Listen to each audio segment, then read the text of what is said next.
প্রিয় দর্শক, এবার দুষ্টু কোকিল গানে মিমির খোলামেলা পোশাক দেখে মেজাজ ধরে রাখতে পারলেন না কলকাতার জনপ্রিয় নায়িকা রচনা ব্যানার্জি। নায়িকা রচনা ব্যানার্জি খুব ঠান্ডা মেজাজের মানুষ, তা আমরা সবাই জানি। সব কিছু ঠান্ডা মাথায় হ্যান্ডেল করতে দেখা যায় রচনা ব্যানার্জিকে।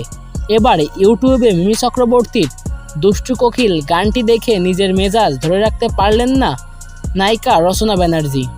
মিমি চক্রবর্তীর এমন খোলামেলা পোশাক দেখে রচনা ব্যানার্জি বলেন, মিমির উচিত হয়নি এমন পোশাকে নিজেকে উপস্থাপনা করা। আমাদের মাঝে ভদ্রতা বলেও তো একটা কথা আছে, কিন্তু মিমি সব কিছুর সীমা ছাড়িয়ে গেছে। রচনা ব্যানার্জি আরও বলেন, মিমির উচিত ছিল আমাদের সিনেমা ইন্ডাস্ট্রির মান সম্মানের দিকে তাকানো। তার বোঝা উচিত ছিল মানুষ তাকে এই পোশাকে কোন চোখে দেখবে। রচনা ব্যানার্জি আরও বলেন, নায়িকা মিমি চক্রবর্তী খুব ভালো অভিনেত্রী, কয়েকবার তার সাথে আমার দেখা হয়েছে।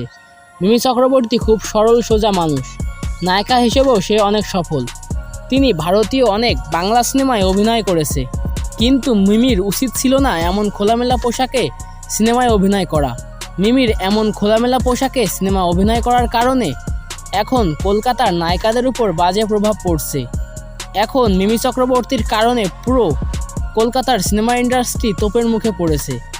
তো বন্ধুরা, মিমি চক্রবর্তীকে নিয়ে রচনা ব্যানার্জির কথাগুলো আপনাদের কাছে কেমন লাগলো তা অবশ্যই কমেন্টস করে জানাবেন।